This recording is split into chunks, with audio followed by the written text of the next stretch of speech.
Alrighty, yo, what is going on, everybody? It's your boy, Mr. DDG94, back with another reaction video. Today we're going to react to the weirdness of Tubi movies. Without further ado, let's get right into it. Chloe! Oh, damn. I'm just a kid. Oh, damn. Movies. A magnificent visual art form that can show the riveting story of one's life or journey. They can display the harshness of someone's struggles and the beauty of someone's rise, conveying emotions that whenever I see them on screen, I can't help but feel the same way the character is feeling on screen. Not only that, they can introduce you to a new world that is entirely detached from our reality that I'm almost always engulfed in. I think that's a beautiful wonder about movies. Yep. They can spark out emotions from me that I just can't get from any other media. Yeah. But what kind of deep emotions does movies like this spark for me? Of course, just like with everything else in existence, there's a not so good counterpart to movies. And these counterparts could be found way easier nowadays since most blockbusters nowadays aren't really that good anymore. Like y'all making so many superhero movies nowadays, when are you guys gonna make the Black Bomber superhero movie? I need that. I'll see that in theaters 3 times in a row. Y'all show my boy no respect. And yet y'all gonna produce the 18th billionth Fast and Furious movie. Ain't nobody wanna see that? And streaming services be producing half the slop we be consuming nowadays. You can find many of them on Netflix. There's a ton of banger movies on there. But after seeing it on TikTok from time and time again, it seems like there's a streaming service that is a gold mine for not only B movies, but low quality looking, $50 budget, filmed on a Motorola looking ass movies. Tubi. And when finding this out, my curiosity got the best of me. I needed to see this. And when I checked it out, I was not only amazed, but I was perplexed on how amazing these movies are. Some of these movies will make Martin Scorsese reconsider what true cinema is. And this bitch is sitting on my living room couch. You the only one with a key. What are you talking about? Tiffany the doll. Boy, I don't even know what you're talking about. I haven't been there in a week. Where the fuck did she go? Tubi, if you ain't know, is a streaming service like the others, but unlike them, out of their original catalog, they have great works of arts like Bad Cat, Mary Finger Kill, and Shark Side of the Moon. You know, absolute classics that everybody knows. But outside the originals they produce, Tubi also has a big catalog of B movies. Not the jazz one, but low budget and indie movies. It has a whole bunch of films made by everyday people like you and me, since anybody can make a movie nowadays. If you got a camera, you can make a movie. The thing is, a lot of these films don't look the best, or sound the best, or even make sense half the time, but that's okay. These people made and created a movie that they're so proud of that they released it to the public for all of us to watch. There's no better accomplishment than that. I'll be talking about one movie today, and that movie is titled Love Beat the Hell Out of Me. And today, I'll be going through and over these movies, just so you guys can see a glimpse of what I saw, of what Tubi has to offer. By the way, this ain't sponsored by Tubi. They ain't paying me jack to do this. But if a Tubi exec is watching this, alright, let's get this started. I gotta go to my BBL appointment later. So the movie I'll be talking about is Love Beat the Hell Out of Me. Now, I'm not sure this movie is trying to be a sequel or a remake to the 2000 movie with the same title starring the original War Machine, but honestly, my research ended there. I ain't watching both movies. The movie starts off with the beautifully done studio logos and title card with some Lord, it's a Maverick movie. Oh, Lord, no. Y'all know anything about Maverick? That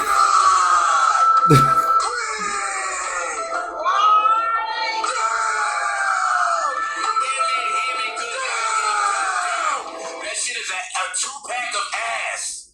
The fuck are you talking about? That shit stinks. Maverick, they make some of the worst yet most entertaining Tubi movies ever created, bruh.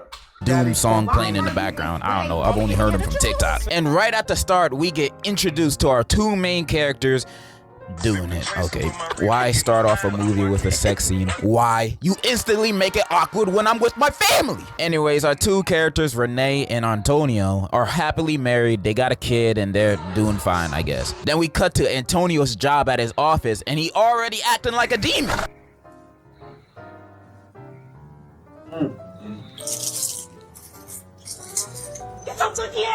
His boss then enters and introduces him to the new hire, Rhonda, and you can already see mad romantical tension between them. You can cut it with a sword or tortilla. It was that obvious. Next scene, we are at a school with Renee dropping off her son to and in his classroom. There she meets her.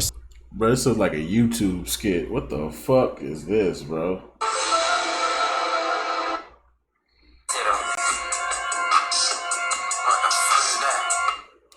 Bro, this is a fucking YouTube skit, bro. What the fuck is this? Son's new teacher, and the dude is buff like a Samoan. By the end of their convo, you can see even more romantical tension in the air. We see so much lustful tension with these two, and it was never with each other. She then leaves because she ain't trying to act up, you know. Next, we're at a studio, hearing one of the best songs ever recorded.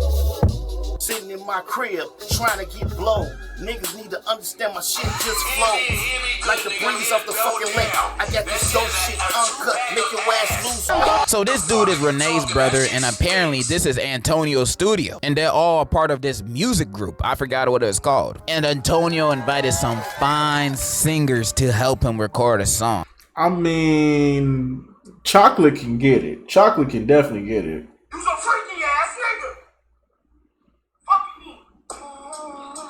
Chocolate can definitely get it. The other one, go home. We'll talk to you tomorrow. But Chocolate can definitely get it. She like a 4.5, close to a 5. She get the back shot treatment. Freaky frog. You freaky frog. You a freaky frog. Fucking freaky frog. Freaky frog. Goddamn right. Renee, brother, and Antonio start hollering at these girls, and all of a sudden, this dude becomes a comedian. No, he didn't call himself T-Slick. For real? This candy man looking goofy. Yeah, say my name 3 times, motherfucking watch for that. Yeah. Hey, yo. The disrespect to Candyman. How dare you sabotage me in front of these ladies when your sister is literally my wife? But they kiss and make up at the end, so it's all cool. Then we teleport to this long salon scene where Renee works out, and all the girls there are roasting each other, talking about their kids and that new teacher Renee met today. Her salon buddies egg her, trying to get the deets out of her, but she shows off her wedding ring, announcing her loyalty to Antonio. How sweet. Alright, not gonna lie, first third of this movie is kinda slow. There's a lot of small talk, like Antonio telling Ray about the new hire and one of Ray's grown-ass friends trying to flirt with a kid in the chicken shop.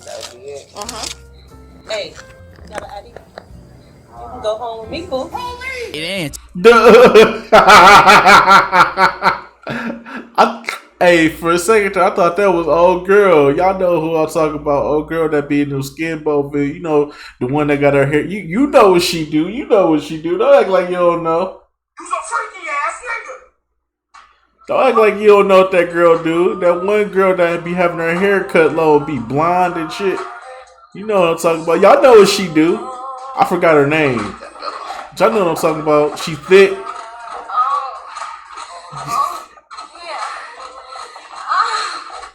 You know what I'm talking about. She thick in the mud. She be hanging out with Skin Bone in them. She be in their skits sometimes.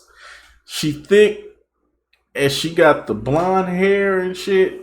And you know she do porn. So y'all know what I'm talking about. Till we back at Antonio's office and Rhonda call him for some assistance. Antonio heads over to her office, and then his boss is looking for him because he just got nominated for an award for best attorney in the district. The boss and secretary go to Rhonda's office to tell Antonio the good news, only to walk in on him giving Rhonda back shots. Are you freaking kidding me? They fired on the spot, and Rhonda's laughing like she an anime villain. I don't know what the hell that's about. We then cut to Renee bro showing up to their house, and he trying to tell her the bad news about her husband Antonio. I have no idea how he knows, but like just deal with it. But then he does one of those long build-up explanations. Instead of just saying what the husband did, just say he cheated. Your husband ain't the man you think he is. Then Antonio walks in last second, right before an actual explanation, of course. I hate when characters do that in movies. Just spit it out already. already. Then we cut to Renee visiting Antonio's old job because she just wanted to see her husband, being a working and strong man. To find out this man hasn't been working there for 2 weeks. She obviously mad, but then the boss tells her the real reason why he got fired. Then she gets even more mad. What? You Miss Chambers. Renee. You, the job, everybody that work up in here, don't know the ass. Hey, yo, what the fuck? Renee. We then cut to Antonio making music with that singer he met earlier. Then they start Nah, I'm not gonna sugarcoat it. My guy really said, I already cheated once, I might as well do it again. Then Renee finally confronts him about his cheating, his job, and she is tired of his dishonesty. You need to calm down. Stop telling me to calm down. This man just starts going Chris Brown on her and starts chasing her with a gun like he John Wick in the most intense chase scene I've ever seen in a movie.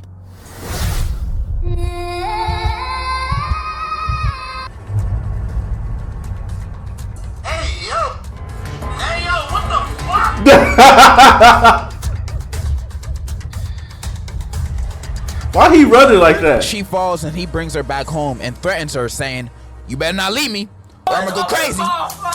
And he's also a crackhead now, I guess. Next scene, her brother show up and sees her face. Super worried, he asked, who did this? And she's like, Antonio, but we're not together no more, so there's nothing to worry about. But he wasn't having it, and he was gonna deal with it on his own. Bro waits for Antonio to pull up out of his car to drive by his ass. Hey, Antonio, you been beating on my sister? Yeah, that's my wife. That's your business. It's my business. Don't take that mother. Get the fuck off my sister. And in Antonio's dying breath, he licks his lips and then dies again. Can't be seen having chapped lips around the hoe. Then we cut to his funeral, which is mad empty. Not even his son showed up. Nobody liked this nigga, I guess. And Renee crying like he ain't just beat her ass 5 minutes ago. What did I do? Renee then goes to see Antonio's mother, when after seeing Renee's scars, she said she always feared this would happen to her. Turns out Tony's father was also a cheater and a beater, and Antonio got his bad habits from his dad.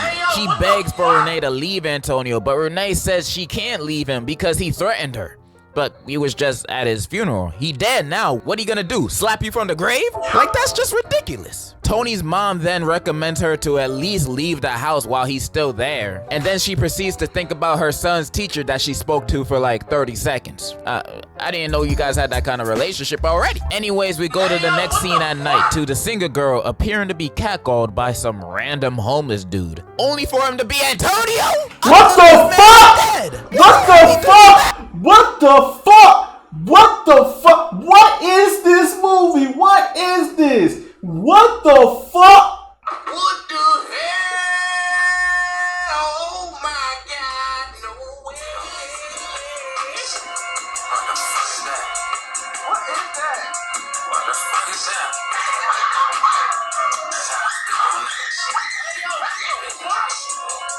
Step on shit like creep. Hey, boy, ain't no fucking way, boy. Boy, ain't no way, boy. Ain't no way. Boy, ain't no way, boy. Boy, ain't no way, boy. Ain't no fucking way.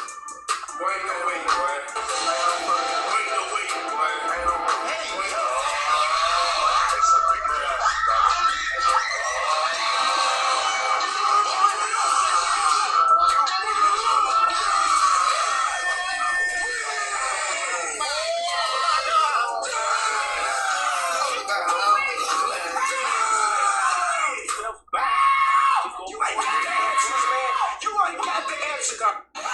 Hear me good, nigga. I'm here to double down. That shit is a 2-pack of ass.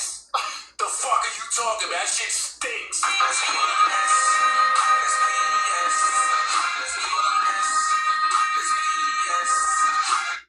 What the fuck? First time I saw this scene, I thought it was a flashback or something. But nah, he's alive. He's alive. So what was that funeral about? Some Mr. Robot dream sequence or some shit? How is he not dead?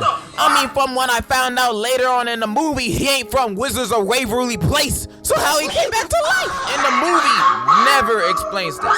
He's just alive again and homeless now. My personal theory is that he has the same powers of Kenny from South Park, but that's just me. Anyways, he confronts the girl about her not answering his calls, but she ain't having it with his drug problems because he's a junkie now, I guess. He gets mad and is about to smack her, but then she pulls out the blicky on him. Me go. He slowly backs away from her and then notices someone he knows in the alleyway. I know you. What do you want, man? It's his dealer and he begging for more compound V, but he got no money. So he offers to do whatever she wants. They walk away together and we transition to a montage of Renee becoming a stronger woman who don't need no man. We then cut to her packing her bags to move out, and while packing, Renee's friend frantically comes in the room. Renee, the phone call. We need to go get Antonio now. Get him for what?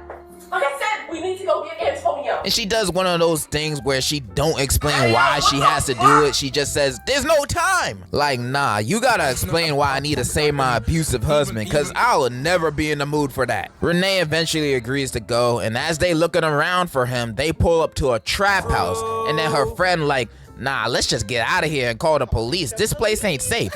But Renee's like, nah, he my husband. Nigga, you leaving him.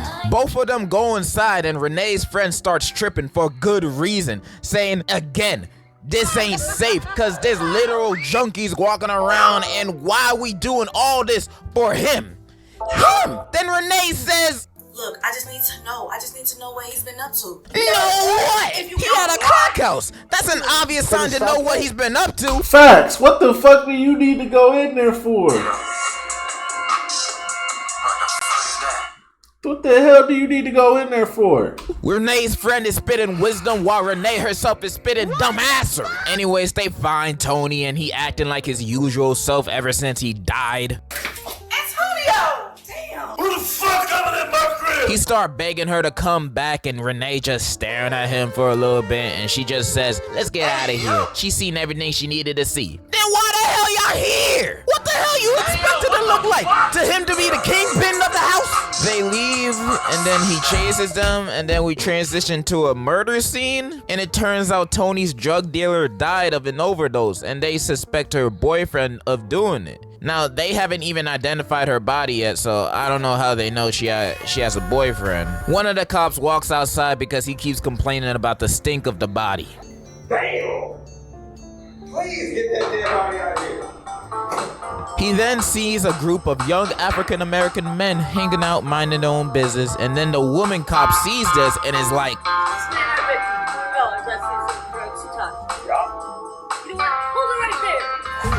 y'all just saw these random dudes and automatically assumed they did it? You didn't even question them or yourself. You just went after them without no evidence. Like, damn. This movie's more realistic than I thought. But this one knows karate, so movie logic, I guess he did it. And that's the last we hear or see anything related to that, so what was the point? We cut to Antonio walking to Renee's house, begging some more, but Renee is really done with him this time. He tries to beat her ass again, but she's a strong, independent woman now, so the self-defense training came in clutch. She then tells him she going to church, so if he coming, he can come. He says, yes, I'll go anywhere with you, and enters the car with her, which I don't know how she comfortable with this man being in her car after he literally just tried to knock her out like he was Tyson. They enter the car together, and that's it. That's the end of the movie. That's it. Yep. But it has one of those, though I'm hopeful, yes I am hopeful as today, and this, so that automatically makes this one of the best movies I've ever watched. Now what? Shit was garbage, bro. What the fuck is this? Hear me good, nigga. I'm here to double down. That shit is a 2-pack of ass.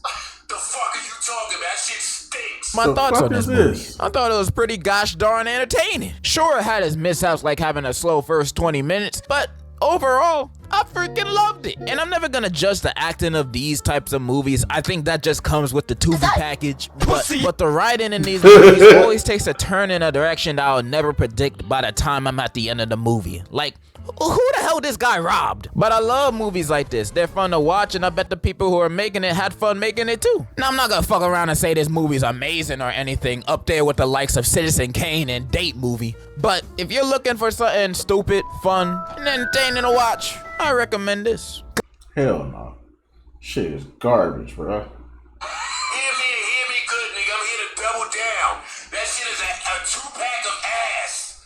The fuck are you talking about? That shit stinks.